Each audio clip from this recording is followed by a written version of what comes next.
Soy Marian Rojas Estapé, psiquiatra y autora de Cómo hacer que te pasen cosas buenas. Y soy una gran apasionada del mundo de la mente, de las emociones y del comportamiento humano.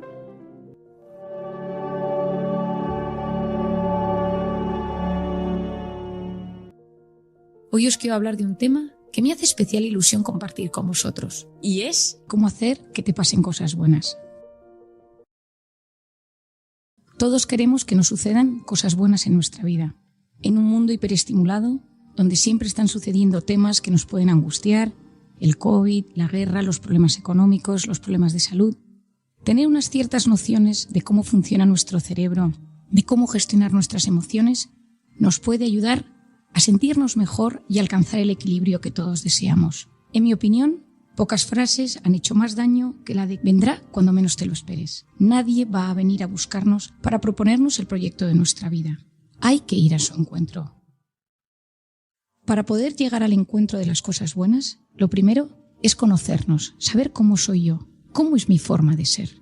Soy tímido, soy introvertido, soy impulsivo, le doy vueltas a las cosas, soy hipersensible. Lo segundo es saber qué cosas activan mis factores de estrés. Soy hipocondríaco, mi suegra, mi jefe, el pasado, los recuerdos, el futuro, la educación. Todos nosotros tenemos ciertos temas que por diferentes razones activan nuestro modo alerta. Estas pueden ser derivadas de un trauma del que hablaremos especialmente y otras pueden ser porque simplemente nunca aprendí a gestionarlos o se han enquistado en mi personalidad y en mi mundo emocional.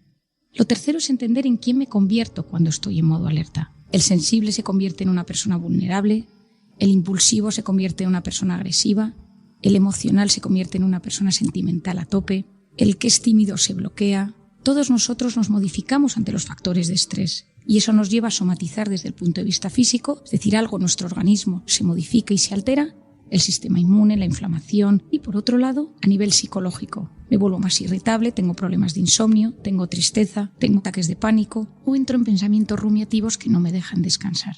El segundo paso es comprender. Comprender es tener unas nociones básicas de cómo funciona el cerebro y el mundo emocional en general de las personas y, por otro lado, el mío en particular. Cuando yo soy capaz de aunar esos conocimientos, me siento aliviado, porque comprender es aliviar. Es clave entender qué nos está sucediendo, comprender cómo va funcionando mi cerebro, mi organismo y para luego ir aceptando mis limitaciones, ir aceptando mis traumas y poder superarlos. Vas a ir aprendiendo poco a poco a comprenderte, a entender qué es el estrés, qué es la ansiedad, qué es la depresión, qué es la culpa y aprender a elegir bien. Una de las cosas que más angustia genera es la incapacidad de saber a qué debo dedicarme o dónde debo elegir. Hoy en día decidir se plantea como un reto imposible. Vivimos en un mundo lleno de oportunidades y nunca hemos tenido tanto al alcance de tan poco. Nos encontramos en un momento de gran estimulación. Hoy en día cualquier niño de 7 años ha recibido más información y más estímulos, música, sonido, comida, sabores, imágenes, vídeos, que cualquier otro ser humano que haya poblado antes la Tierra. Esa sobreestimulación dificulta la toma de decisiones. La juventud de hoy se encuentra aturdida muchas veces sin saber qué decidir y hacia dónde dirigirse. En lo profesional, los distintos lugares donde uno estudia y concluidos las salidas profesionales son incontables y se plantean como algo imposible de decidir. De golpe surgen multitud de posibilidades y uno no sabe cómo dirigir su vida. Y por lo tanto llegamos a esta sociedad llena de confusión y de dificultad para comprometernos. Nos cuesta mucho un para siempre. Nos cuesta mucho esa decisión hacia dónde dirigir nuestra vida, tanto en el plano afectivo como en el plano profesional. Veo cada vez más gente en mi consulta bloqueada, sin saber, porque para decidirse necesitan sentir. Vivimos empapados de emociones y sentimientos que nos llevan a necesitar una gratificación constante para avanzar. Existe una brecha clara entre dos generaciones que conviven hoy en día, los nacidos antes de los 80 y los nacidos después de los 90. Los que nos encontramos entre los 80 y los 90 hemos vivido una época de transición. Quiero que entiendas tu cerebro, que gestiones tus emociones para mejorar tu vida. Aquí te lanzo unos episodios que creo que te ayudarán en esta meta que tenemos todos de alcanzar el equilibrio y la felicidad que tanto ansiamos y deseamos. Todos nosotros queremos ser felices, pero la felicidad no se define, se experimenta. Para conocerla hay que haberla sentido y una vez se ha sentido las palabras se quedan cortas para explicarla. La primera idea que quiero trasladarte es la siguiente. No hay guías rápidas ni atajos que aseguren la felicidad. Existe una gran crítica sobre los libros de autoayuda que prometen la felicidad con una receta rápida, pero lo cierto es que actualmente contamos con multitud de estudios y datos científicos que nos acercan con gran precisión al nivel de bienestar físico y psicológico indispensables para ser feliz. Los psiquiatras estudiamos las enfermedades mentales, o mejor, estudiamos a las personas que sufren trastornos de la mente o del estado de ánimo. Desde joven mi vocación ha sido curar y ayudar a las personas que sufren tristeza y angustia. Y eso me ha llevado a investigar la felicidad, el placer, el amor y la compasión, y hacerme una serie de preguntas de difícil respuesta. ¿Por qué hay gente que tiene tendencia a sufrir y a quejarse, cualquiera que sea su situación? ¿Existe la buena suerte o no es tan aleatoria como parece? ¿Qué importancia tiene la carga genética en la configuración de la mente y del carácter de las personas? ¿Qué factores nos disponen a ser más felices? La investigación sobre estos temas me ha conducido a recorrer caminos variopintos y lecturas de lo más sugestivas. Nuestra sociedad actual es más rica que nunca. Jamás hemos tenido tanto como hasta ahora. Nuestras necesidades están cubiertas y podemos disponer casi de cualquier cosa, en la mayor parte de los casos, a solo un clic de distancia. Pero la felicidad, en realidad, es tener una vida lograda, donde intentamos sacar el mayor partido a nuestros valores y a nuestras aptitudes. La felicidad, como dice mi padre, es hacer una pequeña obra de arte con nuestra vida, esforzándonos cada día por sacar nuestra mejor versión. La felicidad está íntimamente relacionada con el sentido que le damos a nuestra vida. En una sociedad que ha perdido el sentido, en una sociedad que muchas veces ha perdido el rumbo, hemos sustituido el sentido de la vida por sensaciones. Esas sensaciones pueden ser satisfacciones corporales, sexo, comida, alcohol. Existe una necesidad insaciable de experimentar emociones y sensaciones nuevas cada vez más intensas. No hay nada malo per se en las relaciones sexuales, en una buena gastronomía o en el placer de un buen vino. Hablamos de cuando la búsqueda de estas sensaciones sustituye el verdadero sentido de la vida. En esos casos de desorientación, la acumulación de sensaciones produce una gratificación momentánea, mientras que el vacío en nuestro interior crece como un agujero negro, apoderándose paulatinamente de nuestra vida, lo que conduce a la larga a rupturas psicológicas o a comportamientos destructivos. Solo entonces, cuando el daño está hecho, la persona pide ayuda. La persona se da cuenta de que algo no funciona y entonces piden ayuda o buscan soluciones para remediar esa situación de descontrol, de vacío o de tristeza inmensa. Un tema importante cuando hablamos de felicidad es matizar un tema. El ser humano busca tener y relaciona la felicidad con poseer cosas. Nos pasamos la vida buscando tener estabilidad económica, social, profesional, afectiva, tener seguridad, tener prestigio, tener cosas materiales, tener amigos, tener la educación de nuestros hijos controlada. La felicidad verdadera no está en el tener, sino en el ser. Nuestra forma de ser es la base de la verdadera felicidad. Cuidado con la felicidad light. Es esa felicidad que se nos vende como el alcance de todo con un clic. Algo no funciona bien en nuestra sociedad cuando casi un 20% de la población del primer mundo accede a pastillas, a tratamientos farmacológicos para temas de ansiedad, depresión o insomnio. Si acaparar bienes materiales no es la solución para ser feliz, ¿cuál es? Pues en mi opinión, en este mundo tan cambiante y en plena evolución, la felicidad pasa necesariamente por volver a los valores. ¿Y qué son los valores? Los valores son aquello que nos ayudan a ser mejores personas y nos perfeccionan. Son básicos y se convierten en guía en los momentos de caos y de incertidumbre. Los valores nos tienen que hacernos preguntar cosas como ¿hay vida después de la muerte? ¿Cuál es el sentido de mi existencia? ¿Creo que hay algo más allá que todo lo que toco?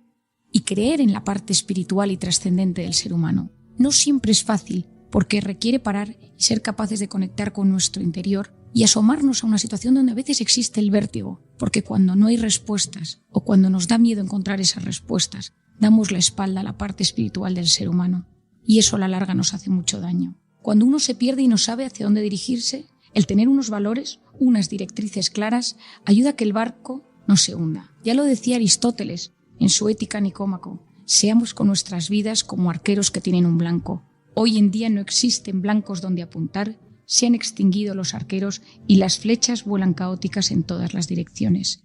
Hoy en día nos venden la felicidad como algo instantáneo y fácil de adquirir. Nos hemos convertido adictos a emociones intensas, adictos a experiencias vibrantes. Somos drogodependientes emocionales. Nos gusta sentir constantemente. La industria, el marketing lo sabe y por eso trabaja y manipula muchas veces nuestra mente para sentir cada vez más. Todo eso nos lleva a una liberación constante de dopamina. Siento placer, quiero sentir más placer. Y la dopamina, que es una gran hormona, cuando no la sabemos gestionar bien, nos genera adicción a esa gratificación instantánea. Y eso a la larga genera un gran vacío, porque el necesitar el constante estímulo de sensaciones genera un gran vacío interior. La palabra de moda hoy en día es tendencia. El gadget, la aplicación, la ropa, nos movemos a base de tendencias, a base de impulsos, a base de emociones. La oferta de esas emociones es constante y esas dosis empaquetadas nos tienen sometidos a una actividad incesante y parece que eso es la felicidad. Pero consumir todo rápidamente sin reflexionar sobre lo consumido activa genes, cambia nuestra estructura cerebral y nos puede llevar a la enfermedad. Estamos en el culto del instante, la hiperactividad para no perderlo todo, el famoso FOMO, el fear of missing out, el miedo a perderme algo. Y eso lo tenemos que cambiar por el JOMO, el joy of missing out, la alegría de perderme las cosas. Sepamos desconectar de la hiperestimulación para conectar con nuestro interior, ser capaces de hacernos las grandes preguntas, encontrar el sentido de nuestra vida y poquito a poco entraremos en el camino de la superación personal. La felicidad tiene mucho que ver con la manera en la que yo me observo, analizo y juzgo, y con lo que yo esperaba de mí y de mi vida. Es decir, en una frase, la felicidad se encuentra en el equilibrio entre mis aspiraciones personales, afectivas, profesionales y lo que he ido poco a poco logrando. Eso tiene un resultado, una autoestima adecuada y una valoración adecuada de uno mismo.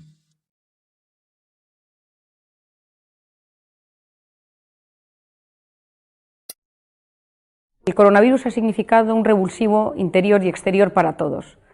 Depende de si vivimos esto solos o acompañados, con un familiar que haya fallecido, si estuvimos ingresados, si hemos tenido miedo, si hemos tenido que gestionar, como es vuestro caso, colegios, niños, familias, temas económicos, retos, desafíos no siempre fáciles. Por otro lado, todos nosotros hemos vivido una situación donde hemos tenido miedo a lo incontrolable. Durante muchos años me he dedicado a decir que el ser humano del siglo XXI está obsesionado con poder controlarlo todo. Bueno, pues esta pandemia, este coronavirus, ha venido a decirnos, no puedes controlar nada. Aprende a disfrutar de esto que tienes de la mejor manera posible, aprende a conectar con tu realidad de la forma más equilibrada posible con las herramientas que tienes. Empecemos, vamos a intentar entender cómo funciona esto en nuestra mente. Si yo estoy de repente voy andando por la calle y de repente me atraca alguien y me dice la cartera, el dinero, las llaves del coche, automáticamente todo mi organismo se pone en marcha porque recibe una amenaza y el estado de alerta del organismo se activa y se segregan en ese momento dos hormonas, la adrenalina, conocida por todos, y el cortisol, que es una hormona que quizá a algunos ya os vaya sonando. Son las dos hormonas principales que se ponen en marcha en los momentos de amenaza. Esas dos hormonas van a cambiar todo mi organismo. Voy a empezar con las conocidas taquicardias, porque empiezo a movilizar la sangre por todos mis tejidos, taquipnea, esa necesidad de meter aire, meter oxígeno, para que las células de mi sangre estén mejor nutridas, se empiezan a movilizar las grasas y tengo un pico de azúcar para poder tener energía dentro de mi organismo. Todo eso pasa en ese instante. Puede ser que salga corriendo, que me atraque el ladrón, que le dé todo y me quede con un susto en el cuerpo. Pero ese susto, pase lo que pase, va a tardar en mi organismo en recuperarse entre 6 y 8 horas. Es decir, mi organismo tarda en recuperarse de un estado de alerta mucho tiempo. Si un día estoy en el despacho, estoy trabajando, estoy en mi oficina, estáis en el colegio, y de repente empiezan a sonar las alarmas y todos los alumnos salen corriendo, los directores, los profesores, ese pico de cortisol va a tardar varias horas en volver a su estado original. Pero si de repente todos esos niños están saliendo del colegio y de las aulas y uno de los profesores dice, ¡ay, pero si es una falsa alarma, aquí no está pasando nada!, solo por haber empezado y activado el sistema de alerta, ese cortisol se va a mantener en nuestra sangre durante varias horas. ¿Por qué es esto tan importante? Imaginémonos que ese día que nos atracaron íbamos caminando por las calles de París y uno debe volver a París un mes más tarde y tiene que volver a pasar por esa calle donde sufrió el atraco. Solo con empezar a caminar en esa calle va a empezar a sentir un cierto miedo, un cierto temor, es decir, su organismo se va a activar en modo alerta como el día que fue atracado. Y aquí viene la primera idea fundamental que quiero transmitiros hoy. Mi mente y mi cuerpo no distinguen una amenaza real de una amenaza imaginaria. Ante algo físico real que me sucede o algo imaginario, se activan los mismos mecanismos de alerta y de alarma en mi cuerpo. Tengo COVID, miedo, cortisol y todo lo que ello significa, ¿y si tengo COVID? ¿Y si mi hijo tiene COVID? ¿Y si mi colegio? ¿Y si mis padres? Es decir, el ¿y si? Que estamos viviendo, que llevamos un año viviendo, altera mi organismo de la misma manera que la realidad pura. Y aquí viene la segunda idea clave. A pesar de las circunstancias adversas, hay estudios que afirman que el 90% de las cosas que nos preocupan nunca, jamás suceden, pero nuestra mente y nuestro cuerpo lo viven como si fuera real. Es decir, si tú un día te vas a encontrar con alguien con quien siempre tienes una discusión acalorada, puede ser que solo con pensar en esa persona ya te pongas en tensión. No la tienes delante, pero te ha subido el cortisol. Esto es absolutamente fundamental. ¿Por qué? Porque el cortisol es una hormona cíclica. Por las noches es baja, a lo largo de la noche sube hasta las 8 de la mañana, que tiene su pico más alto, y luego vuelve a bajar.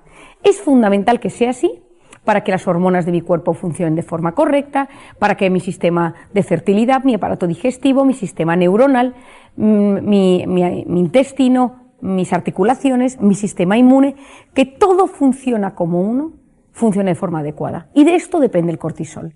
El cortisol es básico. Pero ¿qué pasa si yo vivo constantemente preocupado por algo, real o imaginario? ¿Y si me contagio? ¿Y si nunca se abren los colegios? ¿Y si los niños no quieren volver a las clases? ¿Y si la vacuna? ¿Y si? Todas esas cosas activan mi estado de alerta. Y eso lo que produce es una segregación constante de cortisol en el torrente sanguíneo. Es lo que yo denomino la intoxicación de cortisol. Es decir, todo mi aparato circulatorio se llena de esta hormona tan interesante y tan apasionante que es el cortisol.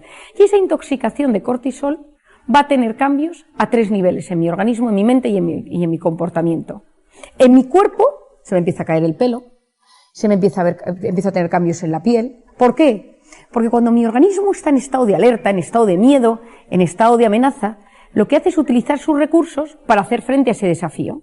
El pelo es terciario si estoy en guerra, la piel es terciaria si estoy en guerra. Es decir, mi organismo no va a cuidar de mi pelo e inhibe el correcto funcionamiento del folículo piloso, que es aquel que regenera el pelo y que es fundamental para que yo, por ejemplo, pueda tener un pelo saludable.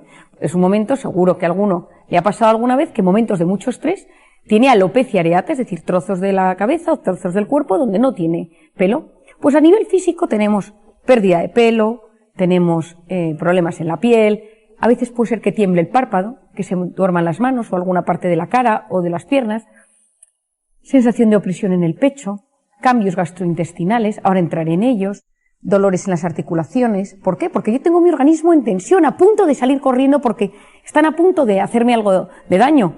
Pero recordemos que el 90% está en mi cabeza y no está pasando en la vida real.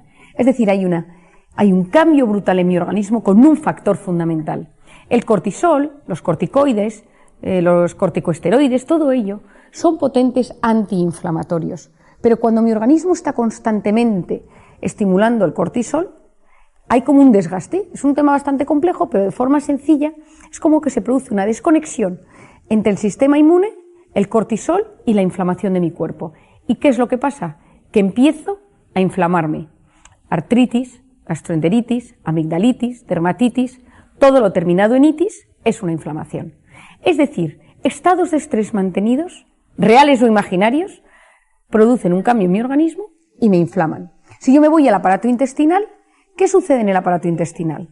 El aparato intestinal tiene la pared del tubo, dentro hay vellosidades, la microbiota, pero cuando yo estoy en un estado de estrés, ¿qué no le ha pasado? Que de repente tiene una diarrea, un cuadro de estreñimiento, empieza el cortisol a modificar la microbiota. La microbiota son las bacterias, el conjunto de microorganismos buenos y malos que poblan todo el tema del aparato intestinal. Si se modifican, la digestión será peor, habrá fermentación, la fermentación genera gases, esos hinchazones abdominales, y a veces esto llega a generar unas erosiones en la pared o úlceras en la pared del intestino, y eso lo que lleva es pues a una colitis, inflamación del colon, ulcerosa. ¿Por qué es esto tan importante? Porque a través de esas heridas del aparato intestinal pasan sustancias al torrente sanguíneo que no deberían pasar, deberían irse por las heces y que son la causa, hoy en día ya se sabe, de enfermedades neurodegenerativas, de algunas enfermedades graves, de algunas demencias. Es decir, para que veáis, ese pensamiento influye en mi organismo, influye en mi sistema inmune, en este caso influye en mi aparato digestivo, porque el cuerpo es un todo y no podemos separar la psique del organismo. A nivel psicológico, lo primero que me sucede es que estoy irritable, todo me pone de los nervios, salto, cojo manía a las personas, estoy en un estado de alerta con respecto a los demás. Tengo fallos de concentración. Esto me interesa muchísimo, ya que vosotros estáis todos metidos en el mundo de la docencia, que lo entendáis bien. La corteza prefrontal es la zona delantera del cerebro que tiene una función fundamental. Se encarga de la atención, de la concentración, de la resolución de problemas y del control de impulsos. Es una zona que nos hace, ¿cómo diríamos?, seres superiores. El que tiene bien controlada su corteza prefrontal es más libre, porque puede tomar decisiones de la mejor manera posible. Ve un tema, ve un reto, lo analiza, controla su impulso, mide sus emociones, las gestiona, las planifica y actúa en consecuencia. ¿Qué pasa con la corteza prefrontal? Esto es importantísimo para vosotros. Cuando un bebé nace, es profundamente inmadura y la madurez del cerebro va de atrás hacia adelante. En las niñas madura antes que en los chicos, como todos vosotros habréis podido observar en vuestras aulas. ¿Qué sucede? Que esa corteza prefrontal es básica para la atención, es básica para concentrarme, es básica para muchísimos aspectos de la vida. Pero cuando yo estoy estresado, cuando yo estoy con miedo, cuando he activado la amígdala, cuando tengo el cortisol elevado, automáticamente la corteza prefrontal se desactiva. ¿Quién no se ha dado cuenta en alguna ocasión de su vida que está con miedo, que está con angustia y no se concentra, no se entera de lo que lee? Escucha una conversación, pero no la está escuchando. Es como que superficialmente capta algo, pero no puede captar en profundidad. Porque cuando esa corteza prefrontal se desactiva y deja de funcionar, el cerebro no se entera de las cosas. Os voy a dar un ejemplo relacionado con la pandemia para que lo entendáis. En la pandemia tuvimos todos miedo, unos más, otros menos. Yo, en mi caso particular, tuve mucho miedo en marzo y abril. En primer marzo y abril estaba embarazada de un bebé de 8 meses y yo era positivo de COVID y no se sabía si las embarazadas podían perder al bebé, las consecuencias que podía tener en su organismo, y fue un momento de muchísima tensión. Cada uno de nosotros, a nivel mundial, ha tenido miedo en algún momento. Unos más tiempo y otros menos tiempo, pero todo el mundo ha pasado por una situación, en algún momento, de vértigo, porque alguien cercano tuvo COVID, porque uno lo tuvo, porque se sintió solo, porque se aisló, porque se confinó, por miedo en su trabajo, en su empresa, en gente que le ha llamado, en ir viendo las desgracias en el mundo, en observar las noticias a través de la televisión o los medios o las redes sociales. Es decir, todos nosotros hemos pasado una situación de miedo en algún momento. ¿Y qué sucedió? Que uno obedecía. Es decir, había momentos, y aquí no quiero meter ningún tipo de ideología, política, simplemente es un análisis. Cuando uno tiene miedo, obedece. No sabemos si con sentido o sin sentido. Me refiero, mascarillas, toques de queda, daba igual. Uno obedecía, ciencia, cegado sin reflexionar, cualquier cosa que le decían. Ahora se puede salir, ahora no se puede salir, ahora se puede viajar, ahora no se puede viajar. Ahora 4 personas, 6, 8, 10 en España, a diferencia de Latinoamérica, no conozco exactamente todos los países, pero tengo pacientes de muchos de esos lugares.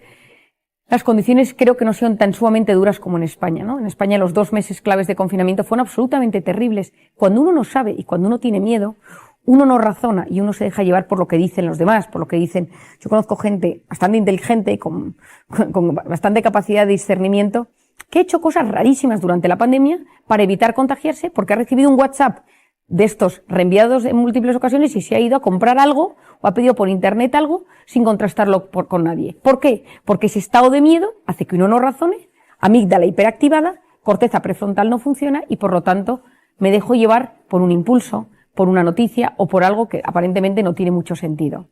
Esa intoxicación de cortisol es básica, porque uno de los grandes problemas que yo estoy observando como secuelas del COVID es fallos de atención, fallos de concentración, a gente le cuesta muchísimo reflexionar, profundizar en los temas. Hay esto es propio de los estados de miedo y muchas personas puede ser que a vosotros mismos os haya sucedido. ¿Qué más sucede? Problemas de irritabilidad, problemas de concentración, problemas de memoria. Si a alguno le pasa, quiero que entienda por qué le está sucediendo esto. El hipocampo es una zona del cerebro que se encarga de guardar los recuerdos sobre todo del corto plazo, con un gran componente emocional. Está rodeado, es muy sensible al cortisol. Si uno pienso en un examen, y está muy agobiado por el examen y tiene tal tensión por el examen, que puede ser que se sepa la materia, pero en el momento que tiene que redactarla se bloquee y ese famoso se quedó en blanco, no sé si se dice así en Latinoamérica, pero en España se dice se quedó en blanco, es decir, ya no se lo sabe, no es capaz de redactar nada. Esto significa que en ese momento el hipocampo se ha bloqueado por un exceso de cortisol. Bueno, pues uno de los temas que tiene vivir en un estado de miedo durante meses es que nuestro hipocampo está más dañado y por lo tanto están existiendo problemas de muchas personas que dicen, ayer justo comía con un buen amigo mexicano que me decía, Marian, he perdido la memoria, o sea, no me acuerdo de cosas básicas y de repente estoy con alguien y digo, ¿cómo se llamaba su esposo? ¿O cómo se llamaba su hijo? ¿O en qué trabajaba? Esto es algo, no digo que bueno, pero cuando uno lo entiende, uno se siente aliviado. Yo tengo un lema que repito muchísimas veces que es, comprender es aliviar. Cuando uno se comprende, se siente aliviado. Cuando uno no comprende cómo funciona su organismo, va en la carrera, van sucediendo cosas y son las circunstancias las que nos dominan y nosotros no somos los que tomamos las riendas de nuestra vida. Por eso yo insisto muchísimo en entender cómo funcionamos. Por lo tanto, a nivel físico, que ya lo hemos dicho, a nivel psicológico, irritabilidad, fallos de memoria, fallos de concentración y tristeza. Muchas, y esta es una cosa súper importante, muchas depresiones provienen de estados de alerta permanentes. Muchas tristezas patológicas provienen de vivir en un estado de amenaza, en un estado de preocupación constante a lo largo de mucho tiempo. Hay veces que esto es fisiológico, es decir, imaginémonos que, como estamos hablando a colegios, uno dice, voy a montar un nuevo colegio en Colombia, por ejemplo, y lo monta, lo construye, lo consigue, alcanza a tener la financiación para pagar todo, y de repente, por fin lo abre, cuando han pasado 2 semanas de la apertura del colegio, el que lo ha montado, el que lo ha dirigido, dice, estoy agotado, estoy triste, no me ilusiona mi trabajo, pero que después de todo lo que he luchado por conseguir esto, ¿cómo es posible que yo no lo esté disfrutando? Bueno, estado de estrés mantenido, ha llegado tu cerebro y de repente dice, apatía. Esto no es preocupante en el sentido que es fisiológico, pero si se mantiene en el tiempo, si uno nota que los pensamientos son intrusivos, muy negativos, muy obsesivos, los pensamientos son a veces incluso de ideas de hacerse daño, y esto lo digo porque hay veces que a la gente le cuesta reconocerlo, ahí hay que pedir ayuda. Es decir, hay una parte que es normal, cuando uno lucha contra algo o por algo durante mucho tiempo, eso te agota, te afecta, pero si esto ves que ya te hace tener unos pensamientos muy negativos que te perjudican en tu día a día, es buen momento de pedir ayuda. Y finalmente, a nivel del comportamiento, un estado de estrés mantenido genera aislamiento, uno no quiere ver a la gente, le cuesta disfrutar. Y ya en el caso que nos concierne, lo que ha sucedido es, bueno, en España se denominó, y supongo que en Latinoamérica, el síndrome de la cabaña. Es decir, cuando en España se abrieron las puertas y se dijo ya se puede salir a la calle, ¿qué sucedió? Que hubo gente que no salió. Y a día de hoy, estamos en 2021, en el último trimestre del 2021, todavía existe gente que no sale a la calle, que sale a lo mínimo imprescindible, pero que no quiere salir. ¿Por qué? Porque su lugar de confort es su casa. Esos estados de aislamiento son terribles para el cerebro. Por lo tanto, tenemos nuestro diagnóstico. Estado inflamatorio de la mente de muchísimas personas a nivel mundial. Sistemas inmunes debilitados, encima con un virus que está rondando. ¿Qué podemos hacer para gestionar esta situación? Lo primero de todo es ser conscientes de cómo estamos a día de hoy. Y yo aquí hago 2 preguntas. Me encantaría que las apuntarais y que luego en un momento dado que tengáis tiempo las penséis. ¿Qué ha significado el coronavirus para mí? Y a día de hoy, ¿qué he aprendido de ello? ¿Qué significado es viendo en el pasado? ¿Qué he aprendido mirando hacia el futuro? ¿Por qué? Porque a todos nos ha enseñado algo. Que no disfrutábamos de las cosas pequeñas, que dábamos todo por hecho, que necesitábamos controlarlo todo, no valorábamos las relaciones humanas. Es decir, el ser humano es un ser sociable por naturaleza. Necesita vivir en sociedad, necesita sentirse querido, necesita sentirse apoyado, sonreído por los demás, ¿no? Y entonces esa sonrisa que recibimos por la calle. ¿Y por qué os digo esto? Y esto lo enlazo, y tengo la alegría de poder comunicaros que mañana, 25 de agosto, sale mi segundo libro, Encuentra tu persona vitamina, que saldrá en Latinoamérica en unos meses, pero ya tenéis mucha información y os va a gustar, porque al igual que el primer libro trató del cortisol, en el segundo libro me enfoco en la oxitocina. Y dejadme que os explique por qué decidí hablar sobre este tema, para que entendáis cómo esto nos puede ayudar con la pandemia. Yo había oído hablar de la oxitocina como médico, que era la hormona del parto y de la lactancia. Y hasta ahí quedaban mis conocimientos, hasta hace unos años. Sabía que era una hormona que se estaba estudiando para otros aspectos, pero ahí me quedé. había dado a luz a mi tercer hijo y le estaba yo criando, y ese día, esa tarde, le había dejado de dar de comer y me fui a un congreso de un fármaco nuevo de psiquiatría que presentaban en Madrid. Agarré el coche, me fui al centro de Madrid, a un sitio donde hay un parking horrible, donde uno tiene que ir al subterráneo, cuesta mucho aparcar y no es mi aparcamiento preferido de Madrid. Subí corriendo al hotel, presentaron el fármaco y la persona que estaba cuidando de mi bebé me dijo: vete viniendo, porque era muy glotón, porque le toca comer. Y entonces bajé de vuelta al aparcamiento y cuando me estaba acercando a mi coche, un chico con una pinta regular me dijo: dame las llaves, y me empezó a gritar, llamó a otro tipo, y yo tengo un coche pequeñito, un coche rojo pequeñito que tiene muchísimos años, pero al lado había un coche espectacular y yo creo que debió pensar, me había puesto unos tacones, iba con un abrigo bonito, yo creo que debió pensar que yo era la dueña de ese coche. Le dije: no, ese no es mi coche. Y entonces vino hacia mí y yo en ese momento supe que me...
Estaba subiendo el cortisol, que la taquipnea, que la taquicardia. Yo era plenamente consciente del cambio en mi organismo, pero tenía un miedo horrible. Me subí al coche, a mi pequeño cochecito, arranqué, un tío en moto me empezó a seguir, esto parece como de película, y cuando salía yo por el parking, llena de miedo, llamé a mi marido corriendo y le dije: me han atracado, pero no podía ni respirar ni hablar, y mi marido me preguntaba: ¿pero estás bien? ¿Pero te ha pasado algo? Y yo no me había pasado nada, pero tenía un miedo en el cuerpo horrible. Y fui corriendo por la calle hasta mi casa y subí, y la cuidadora de mi bebé me tenía el bebé en brazos para que le diera de comer, y yo estaba con el corazón sin poder respirar, con una angustia vital. Agarré a mi bebé, me lo puse y se puso a comer. Y al minuto entró mi marido en el cuarto corriendo y me dijo: ¿qué ha pasado? Explícame, ¿cómo estás? Y yo empecé: te lo voy a explicar. Estaba yo en el parking hace unos minutos, entonces me mira mi marido y me dice: ¿qué te has tomado? ¿Te has tomado algo? ¿Cómo estás así de bien? Y le digo: no, tienes toda la razón, este pico de cortisol tarda varias horas en bajar. Le digo: y no he hecho nada, no he respirado, no he tomado nada, no he hecho ninguna técnica de meditación, esto ha sido hace 15 minutos. Entonces me quedé mirando al bebé y dije: ¿y si la oxitocina de la lactancia bajara el cortisol? Y en cuanto terminó de comer el pequeño, me metí en internet, me metí en una página que tengo de temas científicos y empecé a observar que había muchísimos estudios sobre la oxitocina y el cortisol. Y estos 2 años me dedico a investigar la oxitocina. ¿Por qué? Porque todos nosotros, muchos de nosotros, hemos tenido situaciones en las que hemos estado intoxicados de cortisol. Yo he hablado sin parar, en conferencias, en charlas, en libros, en artículos, sobre cómo bajar ese cortisol, pero acababa de descubrir una herramienta poderosísima, que era la oxitocina. Claro, no nos podemos poner todos a dar el pecho. Para empezar, la mitad de la población que es hombre no lo puede hacer, y la otra mitad no está en ese momento vital de su vida. Entonces, ¿cómo de forma natural se podía potenciar la oxitocina? Y eso me ha llevado a investigar estos años, y especialmente en la pandemia, cómo poder hacerlo. La oxitocina, os voy a explicar un poquito de ella, es la hormona de la lactancia y el parto, efectivamente, pero es la hormona de la empatía, de la confianza, de la inteligencia emocional, de los abrazos, del vínculo. Es decir, es la hormona que se pone en marcha cuando yo de repente estoy estresado, viene alguien y me regala una sonrisa y me dice: todo va a salir bien. Y en ese momento de alivio lo que ha sucedido es que se ha activado la oxitocina.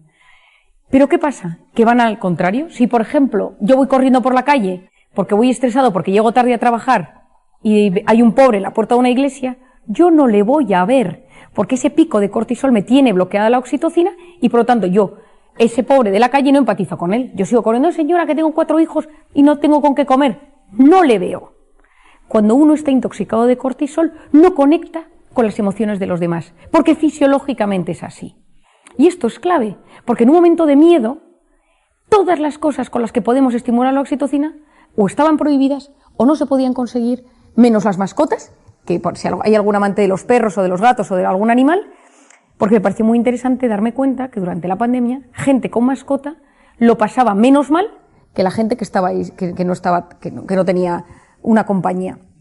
Y hay estudios que explican que cuando una persona ve su perrito, abraza a su gato, acaricia, automáticamente tiene un pico de oxitocina. Nosotros, yo ahora quiero defender la oxitocina, es la hormona de los abrazos. Y claro, me diréis, pero vamos a ver, Marian, ¿cómo vamos a abrazarnos en un momento donde está prohibido abrazarse? Efectivamente, pero tenemos que saber que el máximo exponente y la persona máxima difusora del tema de la oxitocina a nivel mundial es Paul Zak, un neuroeconomista americano que tiene un libro que se llama La molécula de la felicidad, que trata y ha hecho todas sus investigaciones de la oxitocina. Y él dice que el ser humano necesita de media 8 abrazos al día. Bueno, pues yo durante la pandemia, en pleno confinamiento, decía, con tu persona burbuja, abrázale 8 veces al día.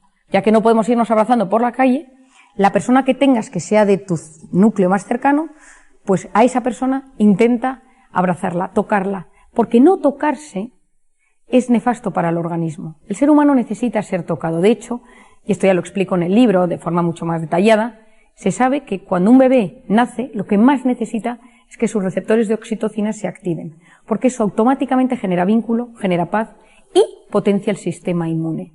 Ahora mismo, si hay algo que queremos todos, aparte de estar bien físicamente y de la cabeza, es potenciar nuestro sistema inmune. Y sabemos que con la oxitocina lo podemos conseguir. Cantar, recibir un masaje, dar un abrazo, con comillas, digo lo de darse un abrazo, sonreír a otra persona con la distancia. La mascarilla nos ha hecho mucho daño porque las neuronas espejo no han funcionado. Nosotros necesitamos vernos las caras, empatizar con el de enfrente, verle triste, verle contento, ver cómo se siente. Ahora en los sitios, en los países donde podáis, que la gente sonría, porque eso generalmente cambia el organismo, modifica el riego de sangre en la corteza prefrontal, que ya os he dicho que es básica para nuestro organismo. Por lo tanto, ¿cómo bajamos ese cortisol? Aparte de estimular profundamente la oxitocina, el ejercicio. El ejercicio es básico, porque cuando hacemos ejercicio activamos una sustancia que no quiero que nadie se acuerde del nombre, que se denomina BDNF, factor neurotrófico derivado del cerebro, que mejora nuestra capacidad de entender, de comprender, de memorizar, básica para el organismo. El ejercicio es buenísimo porque libera cortisol y cualquiera que lo haya hecho lo sabe. La segunda es la voz interior, es decir, que nuestra voz interior sirva para apoyarnos y no para hundirnos. Cuidado con el autoboicot que nos lleva a fracasar antes de haber empezado algo. Todos nosotros tenemos una voz que va comentando la jugada. Has engordado, tu jefe no te hace caso, tu suegra está insoportable, tu hijo es un lento, eres un pesado, tú eres culpable, no lo vas a conseguir. Esa voz tiene un impacto directo en nuestras células, en nuestro sistema inmune y en nuestros genes en tiempo real. Muchas veces, esto lo explico con mucho detalle en el libro, pero esto muchas veces cuesta desactivarlo. En mi primer libro yo hablaba mucho de esa voz interior hay que educarla, pero mucha gente me decía, ¿de dónde viene esa voz? En el segundo libro busqué la respuesta que más me convencía a ello y diseñé un algoritmo, un dibujo que se llama la grabadora. Y es como nuestra infancia y nuestros recuerdos han tenido un impacto brutal en la voz interior en la edad adulta y cómo identificarlo y cómo hacer frente a ello. Lo tercero es rodearnos de personas vitamina. Las personas vitamina son aquellas personas con las que estás 5 o 10 minutos y automáticamente potencian tu sistema inmune. La persona vitamina es aquella con la que estás un rato y mejoras. Da igual que haga un año que no la ves que 10 minutos. Y las personas tóxicas son aquellas que nos intoxican de cortisol. Nadie es tóxico de por sí, pero hay personas que nos producen una subida de cortisol y nos intoxican de esa hormona y nos enferman. Por eso, y esto también lo explico con mucho detalle en este libro, por eso es tan importante gestionar a las personas tóxicas. Muchos se han visto confinados, se han visto encerrados en un ambiente donde había personas con las que no se sabían llevar bien, con las que no había un trato saludable, con las que no había pues un padre, una madre, un matrimonio que no funciona, una pareja, un hijo que es muy conflictivo. Tener a esa persona dentro de casa ha aumentado los niveles de cortisol, por tanto, inflamación, sistema inmune, enfermedades, cansancio crónico, y eso es clave. La cuarta es todo el concepto de la meditación o del mindfulness o de la oración.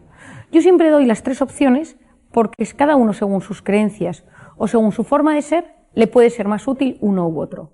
¿A qué me refiero? El mindfulness es la atención plena en el momento presente con técnicas de respiración. La meditación está más enfocada según cómo cada cual lo pueda hacer. La oración es las personas que tienen una creencia sobre un ser superior. Y cualquiera de estas 3, bien enfocadas, son muy útiles y muy saludables para el organismo.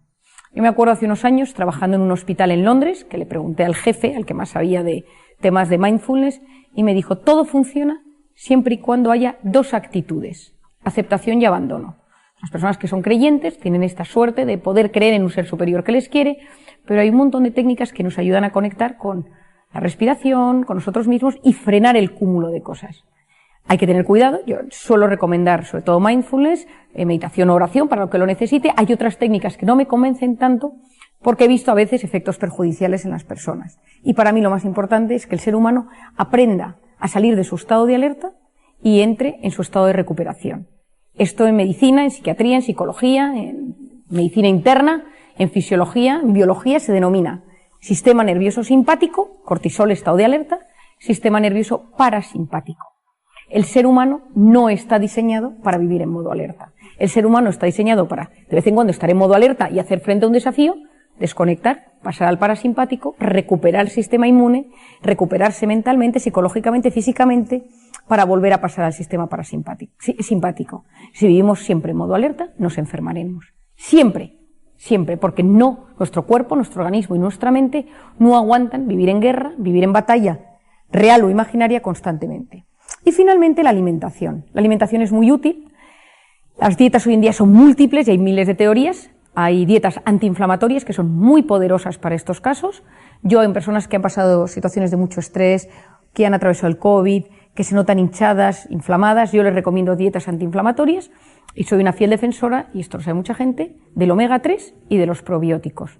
El omega 3 desinflama, potencia la red neuronal, mejora las arterias, y por el otro lado los probióticos, tomados en el momento adecuado y los que son correctos, nos regulan nuestro aparato intestinal.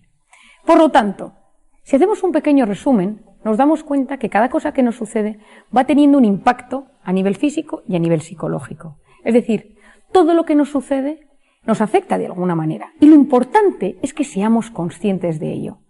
¿Cómo me ha afectado la pandemia? ¿Soy mejor o soy peor persona? ¿Cómo han afectado esto a mis relaciones sociales? ¿Ha cambiado alguna de las ideas más importantes que yo tenía sobre la vida, sobre la muerte, sobre la enfermedad, sobre el esfuerzo, sobre el disfrute? A mí me encanta hablar, filosofear con mis pacientes sobre la evolución de sus pensamientos a lo largo de este año. Ser conscientes de cómo estamos, si estamos tristes, si estamos contentos, si estamos agotados. Casi todos, no conozco a casi nadie, que no necesite unas vacaciones, yo la primera. Y que si uno puede descansar y desconectar unos días más o menos largos, esto es fundamental para el organismo porque esto no ha terminado. Es decir, hay variantes, la vacuna funciona casi siempre, pero estamos viendo casos en los que es refractaria. Tengamos cuidado y aprendamos a cuidar nuestra mente para que esto no nos juegue una mala pasada a nivel psicológico. Ser prudentes, saber quiénes son mis personas vitamina, saber cuándo me estoy quemando, saber cuándo estoy a punto de romperme, saber cuándo mi organismo me está hablando y me dice, cuidado, te estás yendo demasiado al límite, porque nos cuesta escuchar a nuestro organismo y cuando lo escuchamos es porque ya nos hemos roto. Y el organismo nos va mandando señales a lo largo de nuestra vida para avisarnos de que las cosas no van bien. Y finalmente, una última idea. Vosotros estáis en el ámbito educativo y habéis tenido un reto terrible, que es las clases online. Es decir, mucho seguro que me habréis escuchado porque yo soy una fiel defensora del mundo offline para estar bien preparados en el mundo online. Estoy convencido que los países que empiecen a incorporar a sus alumnos a las aulas notarán un cambio en la capacidad de estos niños, de jóvenes, adolescentes, de prestar atención. Observaréis que a veces falta motivación, que están dispersos, porque esa corteza prefrontal con tanta pantalla pues ha tenido sus consecuencias. Paciencia, iremos dando poco a poco tips.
para que esto ayude.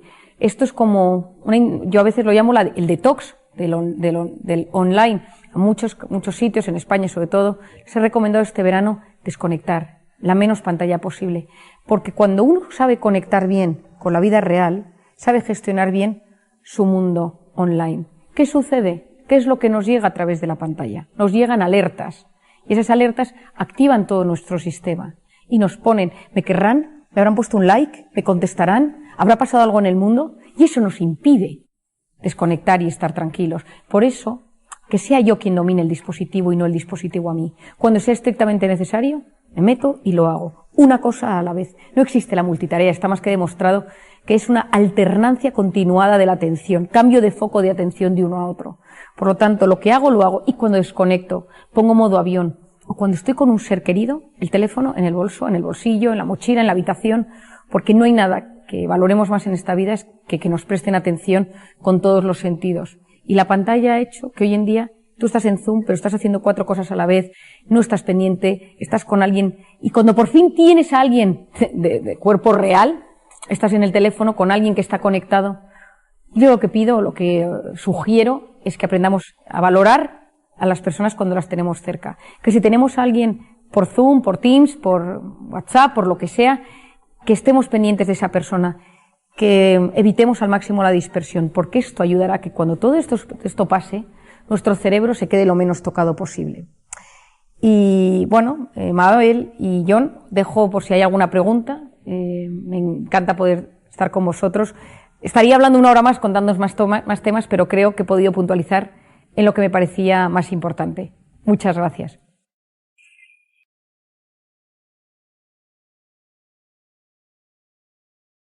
Si uno no se comprende, uno es esclavo de las situaciones, de las emociones, de los impulsos, de las circunstancias, de lo que siente en un momento dado. Pero cuando uno se comprende, se siente aliviado. Ahora entiendo por qué me tiembla el párpado del ojo. Ahora entiendo por qué tengo pesadillas.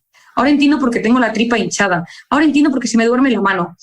Y cuando uno comprende a los demás, que es esta parte del segundo libro, cuando uno comprende por qué las relaciones con los otros son de una manera u otra, uno se siente aliviado. Porque si uno no se comprende, sufre innecesariamente. Y parte de estos 2 libros, Cómo hacer que te pasen cosas buenas, y este segundo, Encuentra tu persona vitamina, es un camino para comprenderse a uno mismo. En el primero es comprender cómo funciona mi cuerpo, cómo se unen la mente y el cuerpo, cómo es mi personalidad.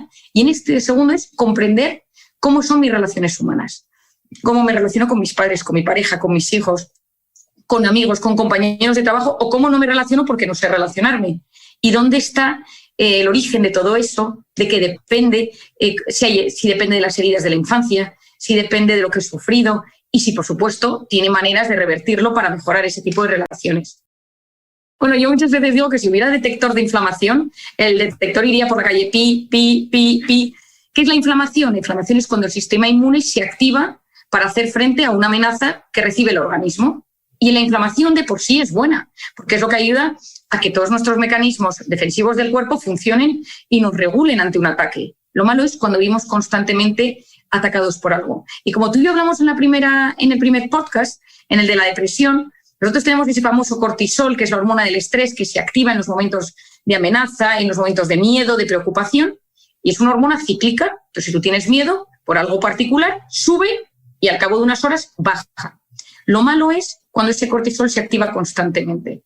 Y yo lo llamo la intoxicación de cortisol, es decir, que todo tu organismo está repleto de cortisol. Y esto se sabe por los síntomas que genera, pues esto que hablábamos, que te tiemble el ojo, que estés irritable, que duermas mal, que las tripas las tengas siempre molestas, que te duelan las articulaciones, ese agotamiento crónico, que de repente veas borroso, que la cabeza no te rija bien y te cueste concentrarte. Todos estos son síntomas de intoxicación de cortisol. Cuando el cortisol lleva mucho tiempo elevado, lo que sucede es que mi sistema inmune se debilita y se produce una disociación en el organismo donde el cuerpo empieza a inflamarse. Artritis, gastroenteritis, amigdalitis, todo lo que termina en itis es inflamatorio y entonces el cuerpo se inflama. Y yo creo que el siglo XXI es el siglo de la inflamación. Y esto también, Cris, tú lo has visto con muchos de tus podcasts, está muy relacionado también con la alimentación. Pero el estrés tiene un factor fundamental y por eso yo digo que la gente en el siglo XXI va inflamada por la calle. La intoxicación de cortisol yo la suelo dividir en 3 aspectos. El primero es a nivel físico, donde tenemos, viniéndome desde la punta del pelo hasta el pie, que se te cae el pelo, esas alopecias, ese temblor de ojo, cambios en la piel. ¿Por qué? Porque el cortisol inhibe la correcta regeneración de la piel y entonces empiezan a salir arrugas, manchas, cambia el tono de la piel, se queda de boca, la sensación de opresión en el pecho, falta de aire, el intestino, que es interesantísimo, yo creo que esto lo tratamos en el anterior podcast, empieza a modificarse la microbiota, se modifica la permeabilidad intestinal, se producen esos hinchazones abdominales, cambia, hay personas que tienen estreñimiento, otras que tienen diarrea. Por otro lado, afecta a las articulaciones, que se inflaman, tenemos a nivel muscular contracturas. A nivel psicológico, bueno, y terminando a nivel físico hay un tema clave. No olvidemos que el cortisol es una hormona que por lo tanto está ligada al resto de hormonas del cuerpo. Por lo tanto, en ese momento puede ser que comiences con un cuadro de tiroides, con un cuadro de paratiroides, que tengas problemas de fertilidad. Es decir, todo aquello que está ligado al mundo de las hormonas tiene su impacto. A nivel psicológico, lo primero que sucede es que no duermo bien, porque el cortisol tiene que estar bajito para poder descansar. Y en las personas que están en estado de alerta, el cortisol está elevado. Entonces, o te cuesta dormir, o te levantas sobresaltado por la noche, o te levantas con sensación de agotamiento, porque no llegas al sueño profundo, que es el sueño donde se reparan a nivel mental. A nivel psicológico, lo siguiente que sucede es que estás irritable, todo te afecta, todo te molesta. Luego, cuando la amígdala, que es el centro de gestión emocional del cuerpo, de donde sale toda la ansiedad, está desregulado porque tienes angustia, porque tienes miedo, porque estás preocupado, claro ejemplo, los momentos graves del COVID, lo siguiente que sucede, Cris, que es súper interesante, es que la corteza prefrontal, que es la zona delantera del cerebro, que se encarga de la atención, de la concentración, de la resolución de problemas y del control de los impulsos, nada más y nada menos, es decir, lo que nos hace seres libres, que podemos tomar decisiones, se desactiva. Imagínate qué importante. Es decir, cuando tienes miedo, no puedes pensar. Te guías a base de impulsos o de lo que dicen los demás. Esto pasó mucho durante la pandemia, que la gente tenía tanto miedo que no sabía qué hacer, simplemente obedecía sin pensar. Esto es muy propio de momentos de muchísimo miedo.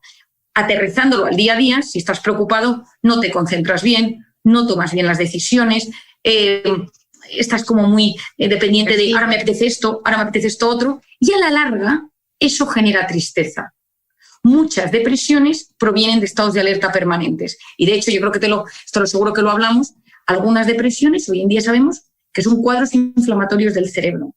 Y luego, la tercera es a nivel del comportamiento. Esos cuadros inflamatorios hacen que uno no tenga ganas de salir a la calle, no quiera ver a la gente, no le apetezca ir a ningún plan, es decir, tiende al aislamiento. Por lo tanto, es un círculo vicioso que muchas veces hay que cortar, pedir ayuda y lo primero de todo, ser conscientes para poder solicitar apoyo en alguien del entorno que nos pueda entender.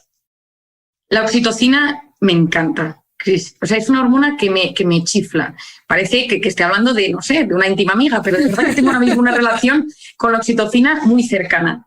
Y si te parece, te cuento cómo lo descubrí, que yo no descubrí nada, que me parece como muy significativo. Yo había estudiado en la carrera que la oxitocina era la hormona del parto y de la lactancia, que se estimulaba pues cuando el bebé comía y en los momentos del parto, y hasta ahí quedaban mis conocimientos. Yo durante muchos años me dediqué a investigar el cortisol y me volví una, digamos, entre comillas, una friki del cortisol, o sea, sabía de todo del cortisol. Cada vez que salía una noticia, o sea, tenía, para que te hagas una idea, una alerta para que cualquier cosa científica que saliera del cortisol me llegara y llegaba el fin de semana y me lo estudiaba. Pero de repente, un día, me sucedió una cosa muy curiosa. Yo estaba en plena lactancia de mi tercer hijo y me escapé de casa 2 horas para ir a un congreso donde presentaban un fármaco nuevo en el centro de Madrid. Y entonces, de repente, lo que sucedió fue que llego al parking del coche y cuando estoy en el parking del coche, de estos parkings del centro de Madrid completamente oscuros, estoy en el parking y entonces lo dejo, subo corriendo al hotel, presentan el fármaco y me voy. Y cuando bajo, veo a unos tipos de pinta regulera que me miran. Yo me había ese día subido a mi tacón con una faldita y dije, ay, cuidado. Y entonces voy caminando y me dicen, deme las llaves de su coche. Yo tengo un Golfito rojo que desde hace 15 años. Y entonces pensé, digo, estos han pensado que yo tengo otro coche. Y entonces le digo, no le quiero dar las llaves. Empecé con una angustia, Cristina, 2 tipos a seguirme. Mira, me empezó a latir el corazón y empecé, ay, el cortisol. Y es que lo recuerdo, me subí al coche como si yo fuera alguien, arranqué a toda velocidad, salí, yo como si fuera Fittipaldi, empecé a girar, no te puedo explicar. O sea, se me salía el corazón por la boca, o sea, como ganas de llorar. Bueno, y entonces salí corriendo del parking, me metí en la Castellana y llamé a mi marido y le dije, unos tipos por la calle, de repente, el parking, y mi marido, ¿pero te han hecho algo? Y no podía ni hablar. Y mientras yo subía por la Castellana dije, o sea, fui consciente de lo que era un ataque de pánico. Yo nunca había tenido un ataque de pánico. Y entonces, ya corriendo a mi casa, subí y tenía la chica se había quedado cuidando al bebé esas 2 horas, tenía el niño en brazos porque ya quería comer. Me senté corriendo en el sofá de mi casa y a los 2 minutos irrumpió mi marido en la habitación. ¿Pero cómo estás? ¿Qué ha pasado? Y le digo, pues mira, te lo voy a explicar. He bajado al parking y de repente lo que me ha sucedido es que han aparecido 2 tipos y mi marido, ¿te has tomado algo? ¿Cómo es posible? Se acaba de hablar contigo en el coche. Y le dije, tienes toda la razón. Estos picos de cortisol tardan 6 horas en bajar. Digo, yo no he hecho nada. Y entonces me quedo mirando al bebé que estaba comiendo y digo, ¡ay, la oxitocina! Bueno, empecé a poner hasta nerviosa y entonces en ese momento termino de comer el pequeño, metí en internet, en la página que tenemos los médicos para artículos científicos y tal, y dice oxitocina y cortisol relación. Y de repente leo, cuanta más oxitocina, menos cortisol. Casi me muero. Dije, aquí tengo mi segundo libro. Y entonces he pasado 2 años investigando la oxitocina. Entonces, es la hormona de los abrazos. Y de repente llega la pandemia y nos dicen que no nos abracemos y yo en pleno libro del abrazo. Digo, esto no puede ser posible. Y entonces me ha venido muy bien, porque es terrible lo que ha pasado, para todavía investigar mucho más esta hormona. Me parece importante, porque mucha gente me lo consulta en redes, me manda correos preguntándome, explicar que no estamos determinados por las hormonas. Las hormonas nos influyen poderosamente, y ahora explicaré cómo, pero nosotros somos libres al final de tomar una decisión con respecto a esas hormonas. Pero saber que tiene una enorme influencia nos ayudará a luego ser conscientes de cómo ayuda y cómo no ayuda. Esta es la primera idea que me parece clara. Uno de los aspectos más importantes de la oxitocina es saber que no está solo ceñido al ciclo reproductor, es decir, a la mujer que te da luz y da el pecho, porque todo esto sería un drama, sino que tiene que ver con muchos momentos de la vida, pero siempre está vinculado con las personas, con los vínculos entre las personas. Siempre que se genera un vínculo entre alguien, madre que abraza a su hija, pareja que se abraza, relaciones sexuales, cuando uno va a ver a una persona mayor y le coge de las manos, cuando uno recibe un masaje, es decir, cuando hay un contacto piel con piel, cuando hay un abrazo, cuando hay algo donde muchas personas están juntas y de forma conjunta pues cantan o hacen una actividad y donde eso genera un vínculo, ahí se genera oxitocina. Esto es la primera clave. La segunda clave es que la oxitocina es la hormona de la empatía. Es decir, la gente más empática tiene más oxitocina o al revés. Cuanta más oxitocina, más empatía. Si volvemos a nuestro famoso cortisol, que es la hormona del estrés, nos vamos a entender. Si tú vas caminando por la calle súper estresado y de repente hay una señora pidiendo dinero con 2 niños pequeños, no la ves. Porque ese cortisol, esa amígdala completamente alterada y esa corteza prefrontal desactivada, tu cerebro ni ve a la que pide dinero. En cambio, tú vas tranquilo por la calle, con sensación de bienestar, y de repente ves una señora mayor una señora que tiene sus niños, que pide dinero, a un hombre que está amputado en la puerta de una iglesia. En ese momento, algo dentro de tu cerebro dice, pobrecillo, le doy dinero, qué pena, le miras a la cara, incluso les esbozas una sonrisa. Eso es factor oxitocina. Pero ¿qué pasa? En una sociedad inflamada, como decíamos hace unos minutos, en una sociedad intoxicada por cortisol, la oxitocina puede estar muy apagada. La empatía puede estar muy apagada. Y claro, yo abogo por lanzar un mensaje de bajemos cortisol, subamos oxitocina, porque esta oxitocina es clave. Tú habrás visto en el libro, yo a la oxitocina le había dedicado, no sé, 120 páginas, pero cuando le entregué mi libro a la editora me dijo, mira, Marian, esto es una enciclopedia y te hemos pedido un libro y entonces aquí hay que quitar 100 páginas o 100, no sé si quité 130 páginas del libro, que ha sido una de las cosas, o sea, he llorado quitando páginas porque, para que te hagas una idea, Cris, había un capítulo que le dediqué horas, incluso escribí a la investigadora que era que hay 2 tipos de ratones, hay los ratones de pradera y los ratones de campo, y hay uno de los 2 ratones que por tener mucha oxitocina generan vínculos de pareja para siempre. El macho tiene relaciones, por así decirlo, con su hembra y se queda para siempre con ella. Y sus primos, los otros ratones, tienen relaciones, lógicamente, o sea, parean con unos, con otros, con otros, con otras, con otras, con otras, con otras, y nunca vuelven a la primera ni a la segunda. Y entonces se investigó estos 2 primos ratones cuál era la diferencia y se vio que tenían receptores de oxitocina. Escribía la investigadora a Sue Carter de los ratones, tal. Bueno, pues al final he quitado los ratones en el libro porque se me iba de páginas y no sabía por dónde recortar, ¿no? La oxitocina te da para hablar de un montón de temas. Por ejemplo, habrás visto uno muy divertido que explico en el libro, que es lo de la neotenia, que a mí me pareció, lo quise mantener. La neotenia, que significa permanecer joven, es un concepto que se ha acuñado para muchos aspectos. Pero en el libro lo explico con Mickey Mouse. Mickey Mouse era un muñequito, era adulto, tenía cara de travieso, y de repente los productores de Disney se dieron cuenta que no era mono, que no era ejemplar, que no era cariñoso, y le fueron cambiando las facciones, haciendo los ojos más grandes, más moflete, las piernecitas más regordetas, y empezaron a ver que gustaba más. ¿Y qué descubrieron? Que cuando tú ves cosas con cara aniñada, con cara de bebote, con cara de pues esos mofletones, tienen una serie de características fisiológicas muy, muy marcadas, rasgos faciales muy marcados, eso genera oxitocina en quien lo ve. Pero es que esto se lleva al neuromarketing, Cristina. Y entonces hay algunos coches, como algunos minis, el Mini o el Beetle, que lo miras y te da como ternura. Y entonces, es que un poco curioso decir que un coche te da ternura, ya me entiendes, pero porque te genera oxitocina al verlo. De hecho, si tú te das cuenta, ¿a quién no le ha pasado que de repente va por la calle, ve un bebote de esos como moflete? Es que mi hijo, el cuarto es así, ¿no? Yo le digo, cuando le veo, le digo, eres neoténico. Porque es tener su puro moflete con 2 ojos grandes, unas pestañas, y me sonríe con 2 dientes, digo, eres neotenia pura, ¿no? Y mis hijos, los otros, dicen, mamá, ¿qué es la neotenia? Pero claro, es que es neoténico. Mi madre me ha llamado neoténico. Mi madre me ha llamado neoténico. Pero es que lo veo y digo, es que eres el puro ejemplo de la neotenia, ¿no? Que es ese aspecto. Pero bueno, lo que decíamos, que esta oxitocina es el signo bioquímico de la empatía, y esto es clave entenderlo. En el libro lo explico en muchos aspectos, porque claro, si hay mucho cortisol y hay mucho cortisol, mucha angustia, mucho cortisol, poca oxitocina. Entonces, a veces uno también se tiene que dar cuenta que en el trabajo, si está en un estado de estrés, no va a empatizar con el de al lado. Si tú lo estás pasando mal en el trabajo y llegas a casa, pues quizá no empatices bien con tu pareja. Si tú estás con un problema económico, en un estado de alerta mantenido, y tu hijo viene a contarte su problema, no vas a empatizar con él. Y los vínculos afectivos, la oxitocina que se genera en la infancia, va a ser clave en cómo nos desarrollemos en la edad adulta. Por eso, una de las cosas más importantes, y que me encantaría que los oyentes de este podcast, es, si yo estoy intoxicado de cortisol y sé que estoy intoxicado por los síntomas físicos, psicológicos y de conducta, analizar, ¿estoy menos empático, menos empática últimamente?